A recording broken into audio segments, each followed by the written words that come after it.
ரொம்ப பிரமிப்பாக நடந்து கொண்டிருக்கிறது விழா. சந்தோஷமாக இருக்கிறது. ஆனால் என்னை பேச கூப்பிட்டது தான் எனக்கு. நான் எங்கே போனாலும் மனசில் என்ன இருக்குதோ அதை அப்படியே சொல்லிடுறேன். சில நேரத்தில் அது உண்மைகளை பேசும்போது கசப்பாக இருக்கும். இருந்தாலும் கசப்பான மருந்து தான் நல்ல வியாதிகள். அதனால் எனக்கே உண்டான சில இதில் பேசுகிறேன், யாரும் தப்பாக எடுத்துக்காங்க. கடந்த 10 ஆண்டுகளாகவே தயாரிப்பாளர் சங்கம் சரிவர நடைபெறவில்லை. சில உண்மைகளை நாம் ஒத்துக்கொண்டால்தான் அதை சரி பண்ண முடியும். அதற்காகத்தான் சொல்கிறேன். ஏன்னா என்னுடைய வீக்னஸே உண்மைகளை பேசுறது. எல்லாரும் அதான் சொல்லுவாங்க. பட் நான் என்ன நினச்சிக்கிறேன்னா அதுதான் என்னுடைய ஸ்ட்ரென்த், அதுதான் என்னுடைய பலம். அதை என்னென்னமோ பண்ணிடணும். நாங்களே என்னை போன்ற ஒரு சிலர்லாம் ட்ரை பண்ணோம். கோமணம் கட்டினவன் ஊரில் வேட்டி கட்டினவன் பைத்தியக்காரன்ற மாதிரி நான் தெரியாதனமாக வேட்டி கட்டிட்டு போயிட்டேன். எல்லாரும் வேட்டி கட்டி இருக்கிறீங்க, எனக்கு பயமாக இருக்கு. என் வேட்டியை தான் உருவலை, மற்றதெல்லாம் அப்படிப்பட்ட நிலைமையில் இன்று அவர் வெளியிட்ட அறிக்கையெல்லாம் பார்த்து ஒரு நல்ல ஆரம்பம் தமிழ் திரைப்பட உலகத்துக்கு கிடைத்திருக்கிறது. அதுலேயும் இளைஞர்கள்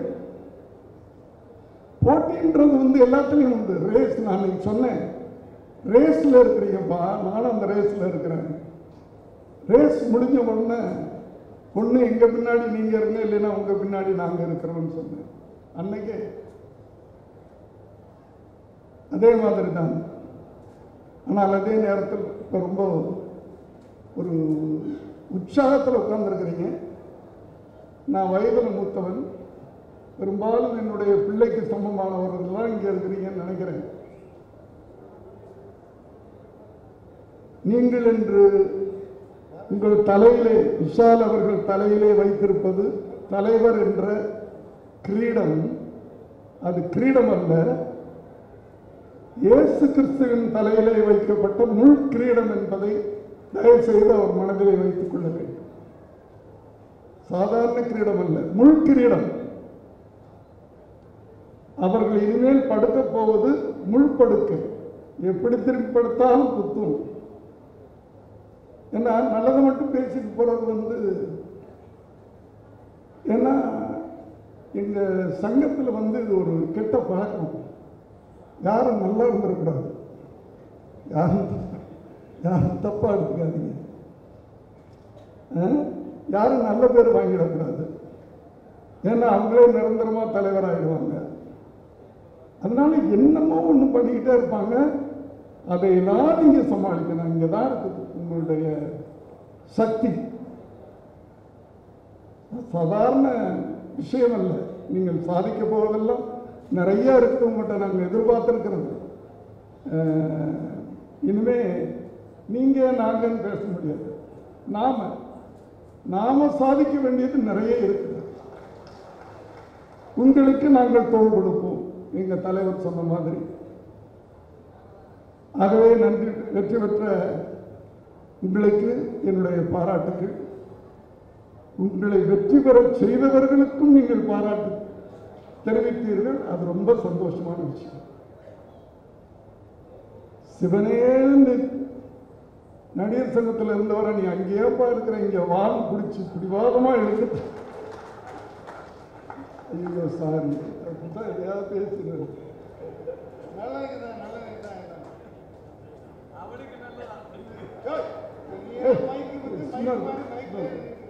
அப்படின்னு கூட்டிட்டு வந்தவருக்கு நீங்க நன்றி சொல்லணும். அது மாத்திரமல்ல, இன்று வெற்றி பெற்ற செய்ததும் அவர் தான்.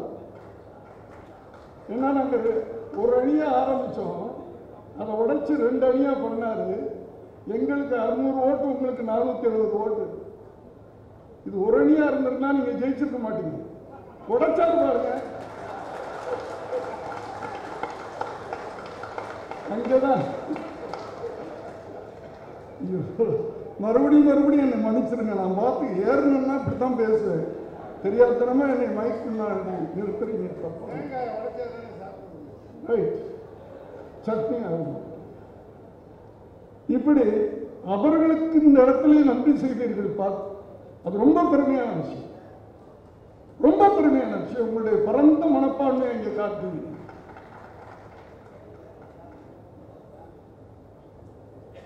ஆகவே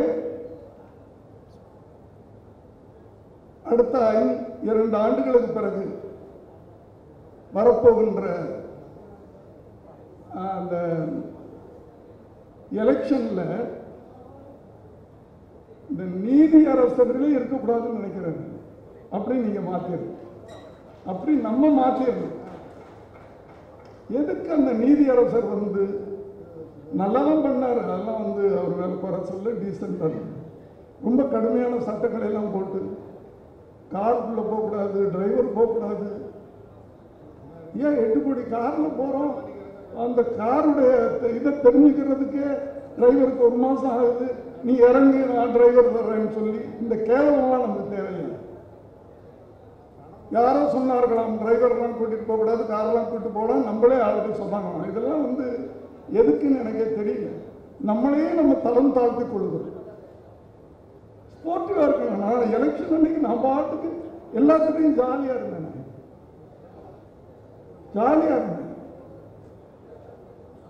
ஒரு விஷால் அவர்களுக்கு தெரிந்த உண்மை ஒண்ணு, என்னுடைய சொந்தக்காரர்களுடைய ஓட்டு